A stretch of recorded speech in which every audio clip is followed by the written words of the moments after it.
Assalamualaikum warahmatullahi wabarakatuh. Baiklah, perkenalkan nama saya Kurniawan Ariandan, NIM 123011026. Di sini saya akan membahas atau di video ini akan menjawab soal UTS dari praktek bisnis pendidikan yang diampu oleh dosen Dr. Misda SAGMA. Tanpa berlama-lama, mari kita langsung menjawab soalnya. Kembali lagi kepada saya.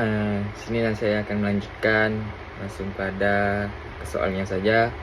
Soal yang pertama di sini, jelaskan dalil yang berkaitan dengan urgensi kewirausahaan dalam bidang pendidikan. Urgensi kewirausahaan dalam bidang pendidikan dapat dipahami melalui berbagai dalil Al-Quran dan hadis yang mendorong manusia untuk bekerja keras, mandiri, kreatif, serta mampu memberikan manfaat bagi orang lain. Dalam konteks pendidikan, kewirausahaan tidak hanya dimaknai sebagai kegiatan mencari keuntungan, tetapi juga upaya untuk membentuk karakter peserta didik agar memiliki jiwa yang inovatif, tanggung jawab, disiplin, dan kemandirian. Salah satu dalilnya di dalam Al-Quran, dalam surah Al-Jumu'ah ayat 10, yang artinya, apabila salat telah dilaksanakan, maka bertebaranlah kamu di bumi dan carilah karunia Allah dan ingatlah Allah banyak-banyak agar kamu beruntung. Nah, ayat ini menjelaskan bahwa setelah melaksanakan ibadah diperintahkan untuk berusaha dan bekerja keras mencari rezeki. Hal tersebut menunjukkan bahwa Islam sangat menghargai aktivitas ekonomi dan usaha yang dilakukan secara halal dalam dunia pendidikan. Nah, ayat ini menjadikan dasar pentingnya menanamkan semangat kerja keras dan produktivitas kepada peserta didik sejak dini. Ada juga di ayat lain, yaitu ada di ayat Ar-Ra'd ayat 11, yang artinya, sesungguhnya Allah tidak akan mengubah keadaan suatu kaum sebelum mereka mengubah keadaan diri mereka sendiri. Nah, ayat ini juga mengandung makna bahwa perubahan dan keberhasilan hanya dapat dicapai melalui usaha dan ikhtiar.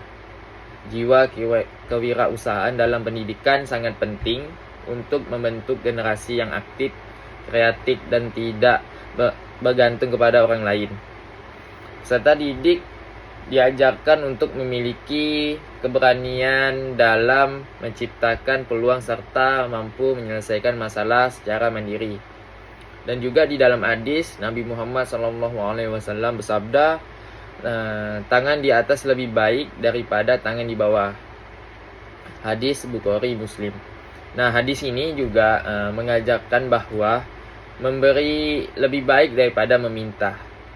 Kewirausahaan dalam pendidikan dapat melahirkan individu yang mandiri secara ekonomi sehingga mampu membantu orang lain dan memberikan kontribusi bagi masyarakat.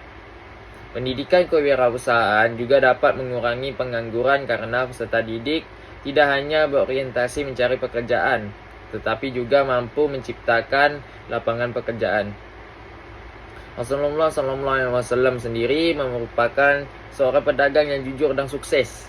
Hal ini menjadi teladan bahwa kewirausahaan merupakan profesi yang mulia apabila dijalankan dengan kejujuran, amanah, dan tanggung jawab. Oleh sebab itu, pendidikan kewirausahaan sangat urgen diterapkan agar peserta didik memiliki keterampilan hidup, mental pantang menyerah, serta akhlak yang baik dan dalam menjalankan usaha. Baiklah, itu adalah jawaban dari soal yang pertama. Soal yang kedua tentang jelaskan faktor-faktor yang mempengaruhi keberhasilan pengelolaan bisnis pendidikan. Nah, keberhasilan pengelolaan bisnis pendidikan dipengaruhi oleh faktor yang paling berkaitan bisnis pendidikan. Tidak hanya berorientasi pada keuntungan, tetapi juga pada kualitas layanan pendidikan, kepuasan peserta didik, serta keberlangsungan lembaga pendidikan itu sendiri. Oleh karena itu, pengelolaan yang baik sangat diperlukan agar tujuan pendidikan dan tujuan manajerial dapat berjalan seimbang. Salah satu faktor utama adalah kualitas sumber daya manusia. Guru, tenaga pendidikan, pengelola lembaga memiliki peran penting dalam menentukan mutu pendidikan.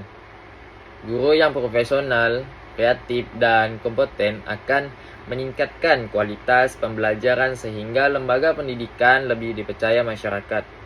Selain itu, kemampuan manajemen pimpinan juga menentukan arah pengembangan lembaga pendidikan.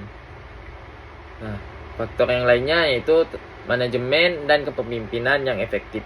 Nah, pemimpin lembaga pendidikan harus mampu merencanakan, mengorganisasi, mengarahkan, mengawasi seluruh kegiatan pendidikan dengan baik. Kepemimpinan yang visioner akan membantu lembaga menghadapi persaingan dan perubahan zaman, terutama di era digital saat ini. Nah, sarana dan prasarana juga mempengaruhi keberhasilan pengelolaan bisnis pendidikan. Fasilitas yang memadai seperti ruang belajar yang nyaman, laboratorium, perpustakaan, teknologi pembelajaran, dan akses internet dapat meningkatkan kualitas pelayanan pendidikan. Semakin baik fasilitas yang dimiliki, maka semakin tinggi pula dapat tarik lembaga pendidikan di masyarakat tersebut. Nah, selain itu juga faktor keuangan sangat penting dalam menunjang operasional lembaga pendidikan. Pengelolaan keuangan yang transparan, efektif, efisien akan membantu lembaga bertahan dan berkembang. Dana pendidikan yang dikelola dengan baik dapat digunakan untuk peningkatan mutu pembelajaran, pengembangan fasilitas, dan kesejahteraan tenaga pendidik. Nah, faktor pemasaran dan citra lembaga juga memiliki pengaruh besar. Lembaga pendidikan perlu membangun reputasi yang baik melalui prestasi, pelayanan yang berkualitas, serta komunikasi yang baik dengan masyarakat. Strategi promosi yang tepat dapat meningkatkan kepercayaan masyarakat dan menarik peserta pendidik baru atau menarik siswa baru. Selanjutnya juga kurikulum dan inovasi. Nah, pembelajaran turut menentukan keberhasilan bisnis pendidikan. Kurikulum yang relevan dengan kebutuhan zaman dan dunia kerja akan membuat lembaga pendidikan lebih diminati. Nah, inovasi dalam metode pembelajaran juga dapat meningkatkan minat belajar peserta didik dan kualitas lulusan. Ada juga faktor lainnya yaitu faktor lingkungan dan dukungan masyarakat. Nah, faktor lingkungan juga dukungan masyarakat juga tidak kalah penting karena kerjasama antara sekolah, orang tua, pemerintah, dan masyarakat dapat membantu pengembangan lembaga pendidikan. Lingkungan yang mendukung akan menciptakan suasana belajar yang kondusif dan meningkatkan kepercayaan publik terhadap lembaga pendidikan. Mungkin hanya itu yang bisa saya dari soal kedua. Sabar. Maaf tadi ada kendala. Lanjut ke pertanyaan yang ketiga, yaitu jelaskan strategi menjaga keseimbangan peluang bisnis pendidikan antara keuangan dan idealisme pendidikan. Strategi menjaga keseimbangan peluang bisnis pendidikan antara keuntungan dan idealisme pendidikan sangat penting agar lembaga pendidikan tetap mampu berkembang secara finansial tanpa menghilangkan tujuan utama pendidikan, yaitu mencerdaskan dan membentuk karakter peserta didik. Pendidikan tidak boleh semata-mata dijadikan alat keuntungan, tapi juga harus tetap berorientasi pada nilai moral, kualitas pembelajaran, dan pengabdian kepada masyarakat. Salah satu strategi yang dapat dilakukan adalah menetapkan visi dan misi yang jelas. Lembaga pendidikan harus memiliki tujuan yang menempatkan kualitas pendidikan sebagai prioritas utama. Keuntungan finansial dipandang sebagai sarana untuk meningkatkan mutu layanan pendidikan, bukan tujuan akhir. Dengan visi yang kuat, lembaga akan lebih mudah menjaga arah kebijakan agar tidak melenceng dari nilai-nilai pendidikan. Strategi selanjutnya yaitu menerapkan manajemen keuangan yang transparan dan profesional.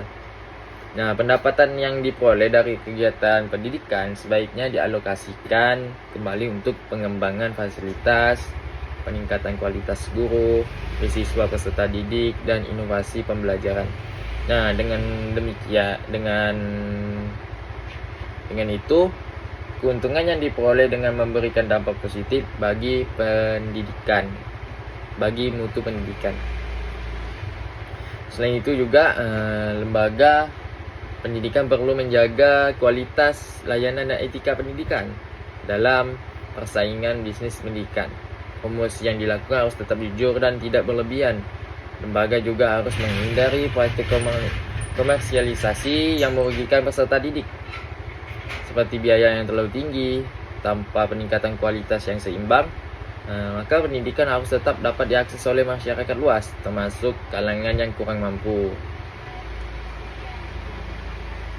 Terus strategi yang lain juga yaitu tentang mengembangkan inovasi pendidikan yang bermanfaat.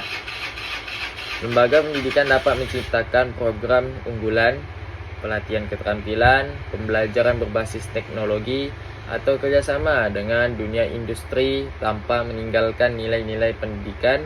Inovasi tersebut dapat menjadi peluang bisnis sekaligus memberikan manfaat nyata bagi peserta didik. Nah, terus peningkatan kualitas sumber daya manusia juga menjadi faktor penting, karena guru dan tenaga pendidikan perlu diberikan pelatihan agar memiliki profesionalisme yang tinggi, serta memahami bahwa pendidikan bukan hanya pekerjaan, tapi juga bentuk pengabdian. Dengan tenaga pendidik yang berkualitas, dapat dan berintegritas, lembaga pendidikan dapat menjaga keseimbangan antara orientasi ekonomi dan nilai idealisme pendidikan. Mungkin hanya itu yang saya dapat menjawab dari 3 pertanyaan yang telah diberikan. Kurang lebihnya saya mohon maaf. Saya Kurniawan Arianda undur diri. Terima kasih. Sekian. Assalamualaikum warahmatullahi wabarakatuh.